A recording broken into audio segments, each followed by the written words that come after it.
Bonsoir chers compatriotes congolais. Losako na bandeko nyonso baza kotala biso na ngonga oyo. Tango ekoki peuple atelema. Tango ekoki tosilana na baminginzile nyonso o bazali na mboka ya Congo. Le problème est un problème collectif. Est un problème qui concerne tous les Congolais. Eza makambu ya ba Congo te, eza makambu ya ba Luba te, eza makambu ya ba Swahili te, eza makambu ya ba Ngala te, eza makambu ya ba XY te, eza makambu ya ba Congolais. Donc, tant que le eza mambo ba Congolais, peuple congolais faut comprendre sikoyo. Ça fait plus de 20 ans que occupation ya ba Yema Tutsi. Ils ont régné dans le Congo. Il y a eu des discours conciliants, des discours qui ont un dialogue, monsieur Memi Bino na élection, il y a une constitution, il fallait que ça là, et salami. Nasuka nango résulté bimikaka 0, Tizengu, Libungu, Toulou, et l'autre côté. Donc tozo bandela kaka à 0, et comme le là, à chaque fois que tu as un événement, tu peux renverser la situation. Situation n'est pas et comme un renouvellement, il y a occupation. C'est ce qui s'est passé en 2006 lors des élections. C'est ce qui s'est passé en 2011 dans l'élection en 2011. Il y a un qui s'est passé en 2016. Dans le dialogue, il y a Kantiachi, dans le dialogue, il y a Senko, ou Salamagi dans le centre Lindongue. Au Babimsa, il y a accord, il y a Saint-Sylvestre. Il y a accord, il y a qui collecte ça, Kabila. Imposteur, usurpateur, génocidaire, tortionnaire. Ouazako nyoko la ba peuple congolais. Ezana sen konde na accord wana ndesala ki Kabila a le commandant constitutionnel naye akoma président de facto. Yango moni biso bana bilaka to telemelaka déjà marambo ba dialogue wana na ibandeli parce que nous savions pertinemment que finalité à dialogue wana ezali ko sala ouverture na Kabila pe Kabili na ba génocidaire ba koka ko continuer ko gérer mboka wana parce que nous savions que les élections n'auront pas lieu parce que Kabila komaki na tangu na ya suka et il n'est pas prêt à quitter le pouvoir. Yango monara depuis 2011 to banda ko belela soulèvement populaire. En janvier 2016 nous avons sorti la carte il y a article 64. Oyo sur 229 articles de la constitution. Le seul article où il y a coupé sa peuple congolais pouvoir, il y a qu'à mettre hors d'état de nuire un individu ou un groupe d'individus au Bani va s'accaparer pouvoir par la force. Groupe d'individus en Wezali, bato ba kene na dialogue, ba sali linganga na bango moko boye, ba décider ba balayer constitution les allez ko limiter pouvoir ya Kabila na ba institution na le 19 décembre. Et maintenant il ne jure que au nom de ces accords là, accord ya Kantiachi soit accord ya Senko ya Saint-Sylvestre. Constitution balatisa peuple charte ya occupation balobela yango lisute le lokoma respect ya ba accord dès le début année oyo to bande déjà kolobake ba élection ko zalatin en 2017. Comment ça se fait que ba politiciens ba ke ko négocier fin à mandat ya Kabila en 2017 ba pesi date ya ba élection te balobi tende ni ba élection ko za financer mais balobi kaka les élections doivent avoir lieu à la fin de l'année 2017. Nous sommes pas une république de cancre. Nous ne sommes pas une république des idiots. Médiocratie ou une classe politique congolaise à démontrer, ça ne nous concerne pas. Voilà pourquoi nous avons tiré les sonnettes d'alarme tout de suite pour dire que l'élection est salamate. Manière moko ezali à libérer mboka wana na occupation ezali soulèvement populaire, soulèvement militaire. Même coup d'état et ça la Kabila de l'autre côté parce que le système militaire au Congo, le système financier, le système social, le système politique et ça contrôlé par les occupants. Donc, beaucoup de Kabila lelo, obimsabino mutu musu soyana remplacé. Voilà pourquoi solution zaka moko soulèvement populaire parce qu'ils allaient chute il système. Et quand nous parlons du système, il s'agit du pouvoir de l'opposition de l'élite congolaise depuis 1960 jusqu'à aujourd'hui. Parce que eux tous sont banami sale amindele o babengaka ba décideurs.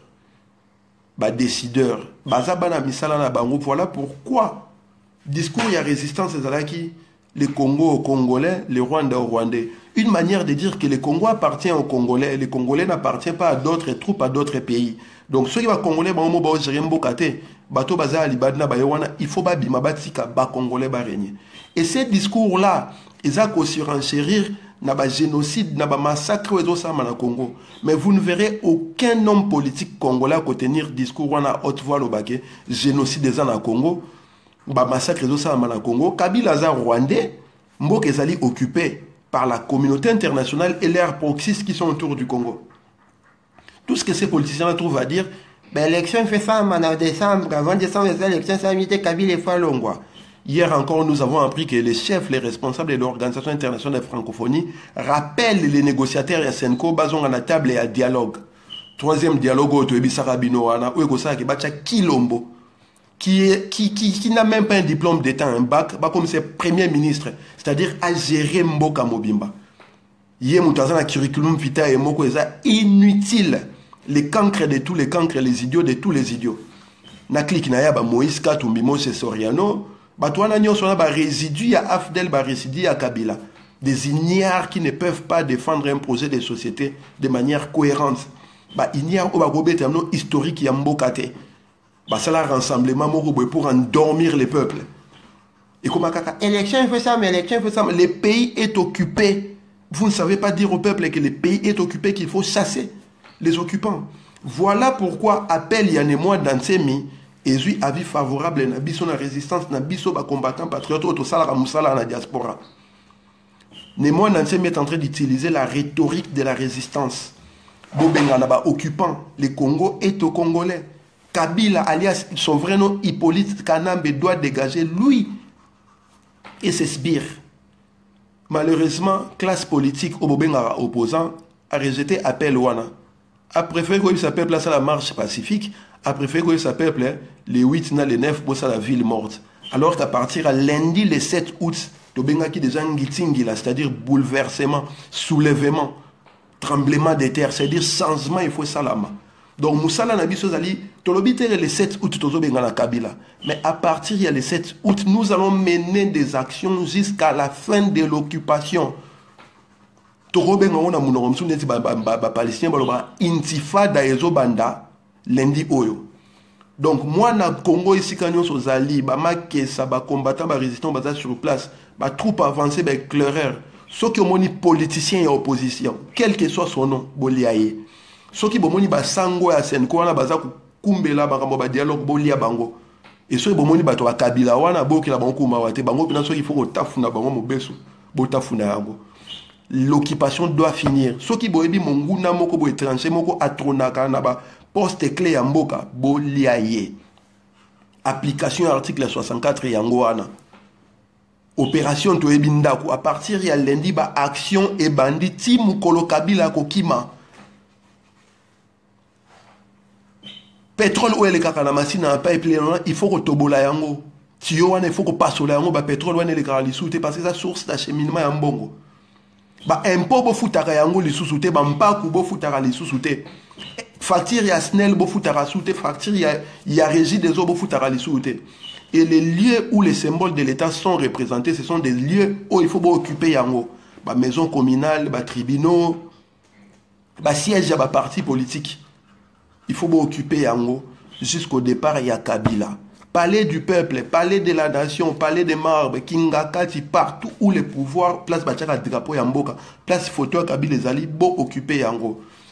Et ça valable pour la la diaspora à partir à lundi 7 août. Nous allons faire le boulot dans l'ambassade Nyonso ya Congo et dans la diaspora.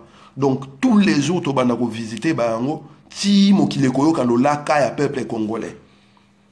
Les actions fortes doivent commencer. Voilà pourquoi tous ces combattants, résistants, patriotes, nous sommes occupés et qu'il faut chasser l'occupation. Va faire passer message oyo. Beaucoup de résistants, beaucoup de combattants, beaucoup de patriotes pour faire passer message oyo. Il y a désobéissance civile dans le 7 août. Ceux qui sont combattants, ils sont résistants, ils sont collaborent, aller à Kabila. Sur les rana Kabila, c'est-à-dire indirectement, les membres de rassemblement, les membres de l'opposition, au bazar, proxy ya Kabila. Il y a un moment où il y a un donc Moussala, il faut banda. Ceux qui ont combattants, les résistants, les patriotes, et qui ont conscience que Mbok est occupé tu vas partager cette vidéo. Au ça la vidéo dans le sens oyo okoloba makambouni neza oleka mboka. Les Rwandais, les Ougandais, les Angolais, les Burundais, MONUSCO, toutes ces troupes étrangères qui sont au Congo doivent dégager. Les Sud-Africains, les Zimbabwéens, les Namibiens, ils doivent tous dégager. Mboka, il faut les libérer sur les plans politiques, sur les plans militaires, sur les plans spirituels, sur les plans sociaux, sur les plans économiques. Le Congo doit revenir aux Congolais. Donc, les politiciens ont besoin du Congo, les opposants. Si personne non ingrate à la diaspora, nous lui ferons sa fête. Parce que vous vous êtes affichés comme des vrais collabos, des vrais opium ya peuple, pour entretenir léthargie à Mboka. Peuple, alala. Élection, décembre, élection, samedi, décembre, Kabila Falongo. Nous avons vos vidéos, vos publications à l'année passée. Jusqu'à 19 décembre, c'est Kabila Longeti. Twitter, vidéo, nous avons tout vu. Nous avons des traces. Donc, tant que le peuple congolais, tout les mandeko, maman, moana, koko, mobali, mwasi, esika, ozali, papa, tout les matosi, kolamboka. Bolinga, bolinga, te boko, telema. Nous allons libérer ces pays-là de gré ou de force. Nous sommes en train de travailler à conséquence. Tozo poussa na malem et tookoma. Et na ministre na zolo babino, ingeta ibo bonemwa na nsemina bundu dia Congo na ndengo rejoindre résistance. Et nous appelons tous les résistants patriotes congolais à soutenir les Makessa, les bundu dia Congo parce que bango baza les mabas sur place et ils sont prêts à mourir pour une cause. Idéologie comme une place moko. Donc tout ça la musala sigo yakosi kolamboka ensemble. Ba politiciens en opposition boye baraka ke oyo tokozwa Tilombo, Moïse Katumbi, Nani, Vital Kamerhe qui oyo tokozwa toko démarrer yo. Nous te ferons ta fête si on te croisait dans la rue ici dans la diaspora, peu importe l'endroit. Pareil pour les journalistes ou internet ou la campagne na bino oyo tokozwa toko liaye toyo kele mawate. Mengu bon mona kimbirikiti Ibobo